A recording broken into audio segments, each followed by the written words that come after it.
Mrs. Dreves, welcome to the Boulder podcast. Thank you for having me. I'm Talk to me excited. about talk to me about nature. Why is it something that is becoming ever important for us to care about, especially today? Well, I think the main thing that we've forgotten is that we are nature, that we're animals, Hmm. and we're water, and we're fire, and we're earth, and we're air, we're all those things. And if we think about wild nature, it's important to remember that uh, they're essential to our survival on this planet. So when you think about wild nature, you know, it's important to understand that without trees, we don't have clean air. Without bees, we lose a third of our food. Hmm. Um, without, you know, any of our natural relationships with nature, and if we just grow to be completely dependent on human-made sources, we thus are becoming something separate from the earth, which is not in survival mode. So, I mean, when I hear that, you know, the obvious sort of connection and point you make there is that without nature we can't exist. I mean, our survival is threatened to its core. I'm Mhm. interested because I'm interested in learning if you have some thoughts on whether there's a spiritual connection or a spiritual significance to why we should care about nature rather than, the aspects of survival, which are, of course, important. And, they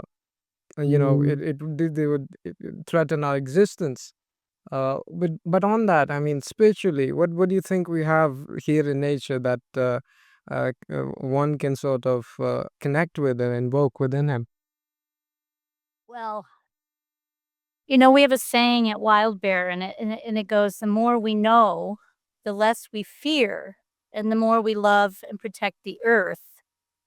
And the more we live more harmonious with the natural world, the more healthy and happy and centered and um, positive we are as humans. And research really shows that the more we're connected, whether it's noticing, the night sky, which everybody can, hopefully, without Yeah, terrible hopefully. light, um, and the more we can connect to the birds that are flying past and there's just a lot of research that shows that reduces anxiety, reduces stress, elevates happiness, elevates ability to focus, and uh, we become healthier and happier humans. So that connection with nature, with wild nature, with just nature. It isn't, well, when I say wild nature, I'm not talking about the mountain wild. I'm talking about the inner city nature that exists just anywhere that's Hmm, not us. hmm. Um, we're then more connected to each other. And really what's important to understand is that we as humans, our common ground is nature. What we all have in common is nature. And if we can get more connected to what we all have in common, I think our relationships and our ability to navigate the tough times becomes much better. I want to And take a it's not step just back from that. And that's Mhm. beautiful, by the way. That's beautiful. I think that as you sort of highlighted there, human beings need something central to connect them across the globe. And I think nature isn't a bad option, actually, a really great one. I want to take a step back though, because while I was sort of preparing for this interview, and when Richard introduced you to me, I found myself on the Wild Bear website, and there's this real, if you don't pay attention, you'll miss it. There's this short snippet there which mentions that you began this journey of Wild Bear with $500 in your savings account, and then you went on to raise millions of dollars, and I think you're at 4 nature centers now. We have a one nature center downtown Netherland, that's just an interim center that's in the shopping center and a cement parking lot. Okay. And then we have the one that we're building, which is on 3,000 wild acres that we help to preserve. So this is going to be the second one.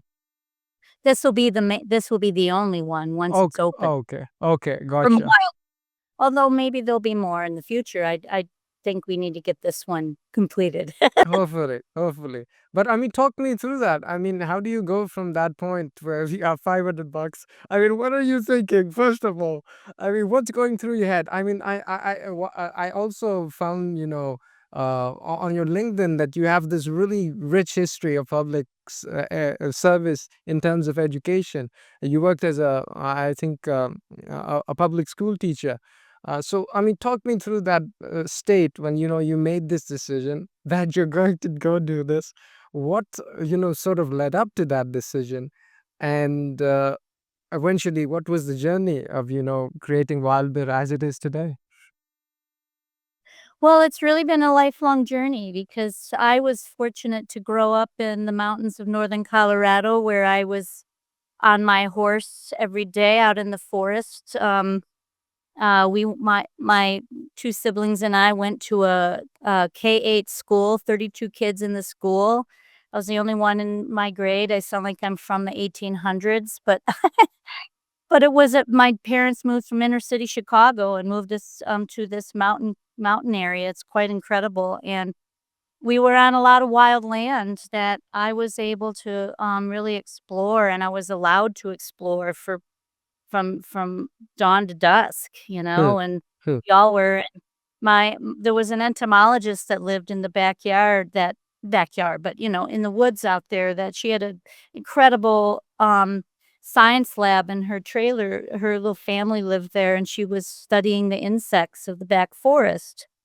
And so my sister and I, became little mini entomologists where we learned, every insect and plant of our backyard, and that was my love and always has been. The insects have always been the most intriguing, to me. I love all of nature, but, I just find those little creatures to be incredible. So when I became a public school teacher, my sister went on to the science path of being an entomologist, PhD, and I went on to the education component.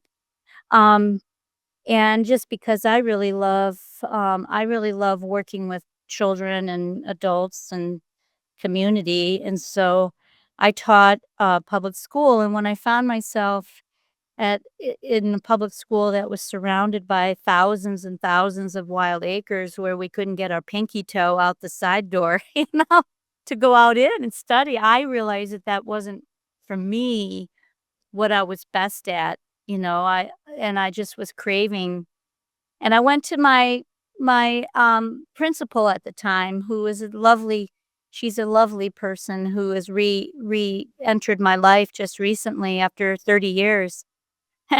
But I went to her and I said, first of all, I was a naturalist with the Vail Nature Center. I taught in the mountains of Vail, Colorado for 3 years, and on the summertime, I was a naturalist in the summer, bringing people out into nature.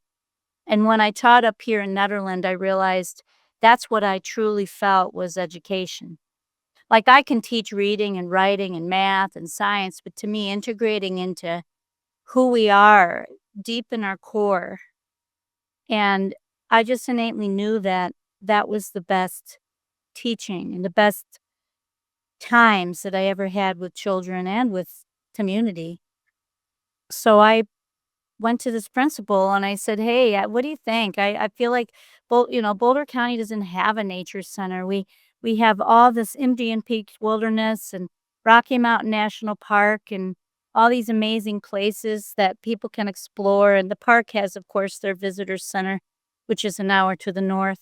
Hmm. But we don't have one in our county, and so she said, "You should do it." And, maybe she was trying to get rid of me.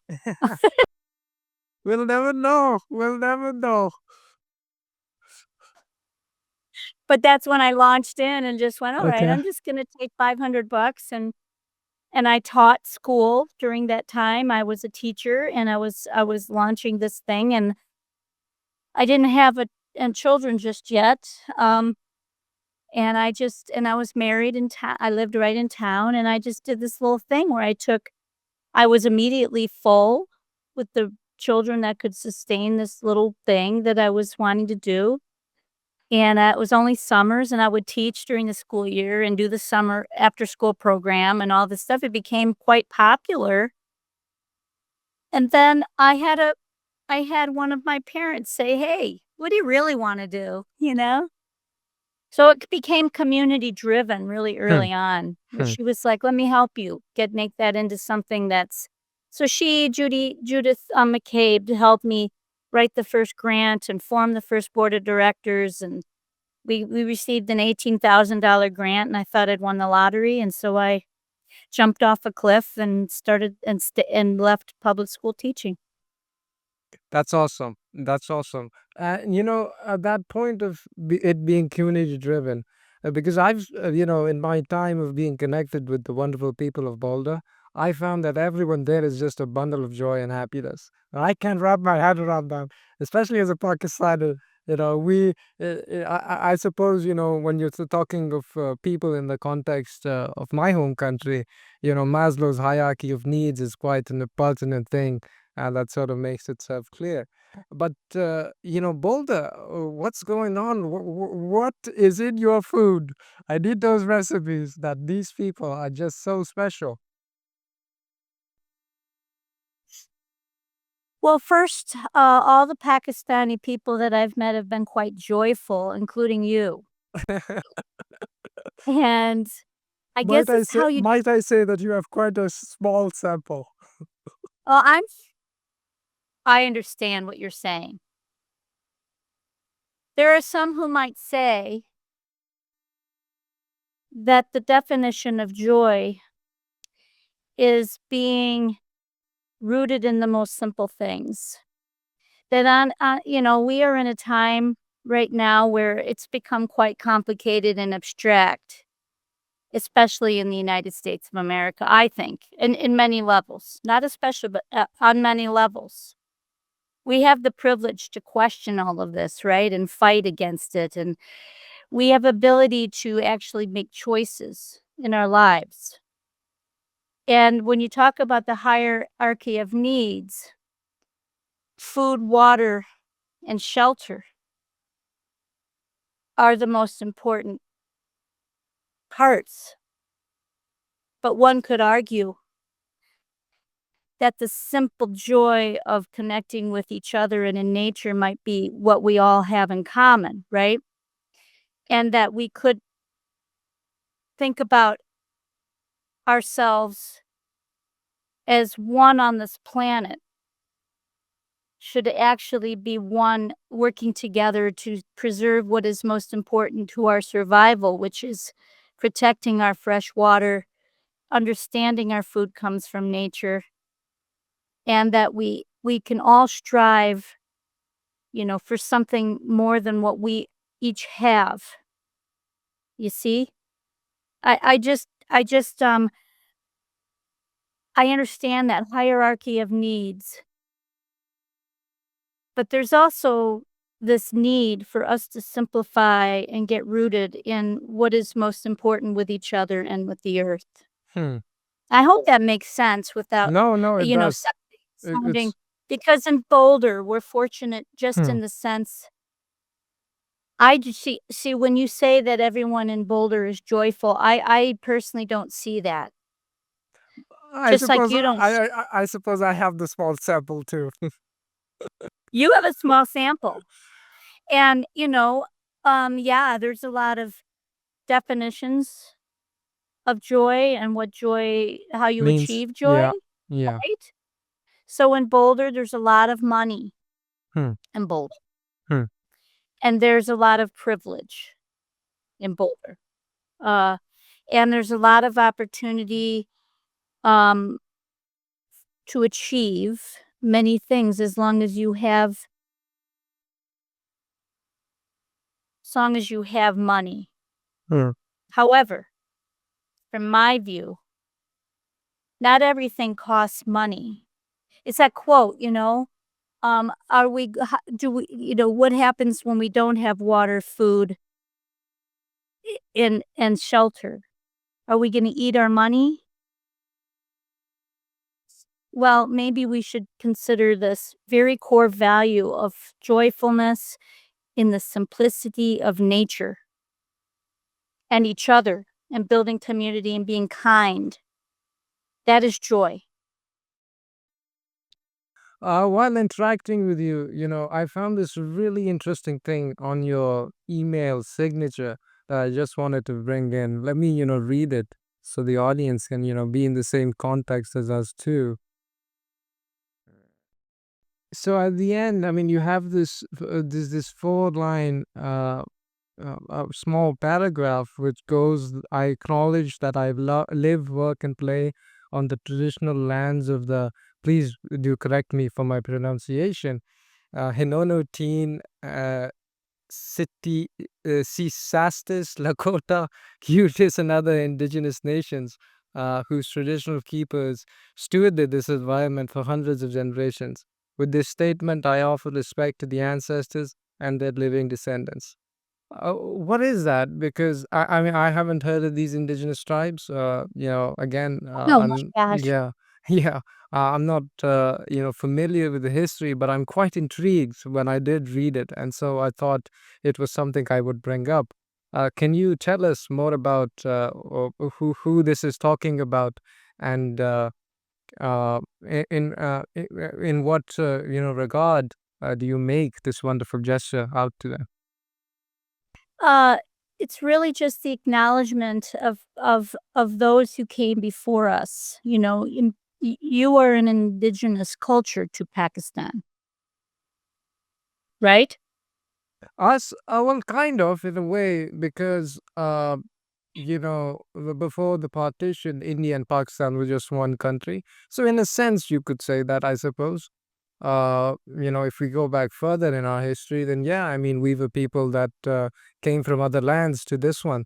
So yeah, I suppose in a way, yes. So the acknowledgement of the indigenous acknowledgement, the ancestral acknowledgement is very important for us as American citizens to understand that we came into an indigenous culture as a white culture to take over and brutally change Hmm. the indigenous culture of this land, and that within that culture, that indigenous culture, lies a tremendous amount of wisdom that we can all learn from, and to acknowledge that wisdom, that ancestral wisdom of this land, along with the contemporary native cultures that exist today that contribute so much to our country is really um, an important relationship that we should sustain, and acknowledge that we are white privileged in this country, borrowing this land during this time. And Hmm. so I'm really proud of our organization who has brought in, and we still need to work harder at this every single day, but to bring in, we have the Cheyenne, the Arapaho, the Ute, the Cheyenne that came through this land, and lived off this harsh condition up here. We have a very, very um intense seasonal shift So where we these tribes, they were specifically in Netherlands or in Boulder. Mhm. I Yeah, see. so they were I see. nomadic. They I didn't see. It was too harsh, the conditions were harsh. If you like what you're hearing and would like to consume more from the Boulder Bubble, I encourage you to check out the Boulder Bubble newsletter. It's a twice a week curated publication that covers the latest and greatest in AI, renewable energy, climate, and more. Depending on where you're watching this, you should find either a link in the description box above or below. And if you sign up today, you'll get 1 month for absolutely free. It's $1 a month after that. The bottom line is simply this: the real news is better, and not all is bad, as it may seem. I want to learn more about the types of activities that go on inside a wild bear. I mean, what is the day to day like for the children that do enroll in the programs there? Our programs are driven by nature. Hmm. We are fortunate to be in a place that's the water source to Boulder. The city of Boulder is actually the only city that's owns its own glacier in this country. I see. We Hmm. And that water source is within view of our current nature center that we're building. It's so basically this whole divide, this whole ecosystem, the mountain ecology of this area is extraordinary. And we have children that come every day during the summer for 10 weeks. There's 50 kids a day. Right now we're at capacity in our current space. And we bring small groups of children. There's the little netter rangers that are the 5 and 6-year-olds, and mountain rangers are 6 and 7-year-olds, and we have wild naturalists, 8 and 9-year-olds, Awesome. and our wild adventurers are 10 and 12-year-olds. So that's our children's program, and they are in small groups of about 10 to 12 children with 2 instructors, Hmm. and they go out. We get permits on all of the trails, or they go to Mud Lake, or they go out different areas that are just wild nature. We're so fortunate to have this at our fingertips. And these children get to just play in the wild and learn about, the plants and insects and birds and trees and dirt, and they get creative and they build together and they play together, and it's also just an ins just a deep, building of a relationship with each other and with nature. So and it's all You're getting me excited. I want to become a wild adventurer. Too bad I'm 21. Too bad I'm 21. Wh- What do we need to do to get a well, wild we bear need for adults? children. So we do a wild bear Okay. for there so once a wild bear, always a wild bear, Hmm. no matter what age you are. So we Fair. do wild herbalism. We bring adults out into nature to learn about the wild plants and the properties of plants or survival. There's a Huh. lot of survival properties in plants, and some that you should never put in your mouth. Okay. And then I love this book. It's called How to Forage for Mushrooms Without Dying. I love that. So basically, we do mushroom classes, and we have just snowshoe hikes and winter ecology programs and hiking programs, and that's all gonna really greatly expand when we're in the new nature center. There's a lot of great artists in our community and a lot of great naturalists, and just marrying the 2 with creative exploration of the outdoors, wild artists, and learning about, how to just look at nature through eyes of love and interpretation, and just building relationships, through that emotion. Hmm. So we do a lot of different ages. I really look forward to when the new nature center's built, where we can really integrate a more intergenerational program model, um, for all ages to work together and exploring and loving on nature. Cool. Put me on the waiting list. Yeah, you got it, man. You coming, right? I'm holding you to it, Arbad. Okay. Okay. I'm game. I'll be there. Jill, I mean, where can we, go to support this wonderful endeavor that is There's Wild Bear? there's 2 places to check out. It's, wildbear.org, which shows all of our programs and all the things that we do Uh every huh. day. And then there's gowild.wildbear.org, which is all about the brand new nature center we're building, which highlights, a lot of different parts, including the indigenous part of our programs and our development of the nature center. So wildbear.org and gowild.wildbear.org. And you can always reach out there and send a little form and say hi, and I'll find it. I wanted to touch on optimism as a value because, here at the bubble, what really sparked this idea that, that manifested the bubble as it is today in the reshaped form. Even though Richard's the one of the most optimistic people that one can meet, and he was already doing great work in that regard.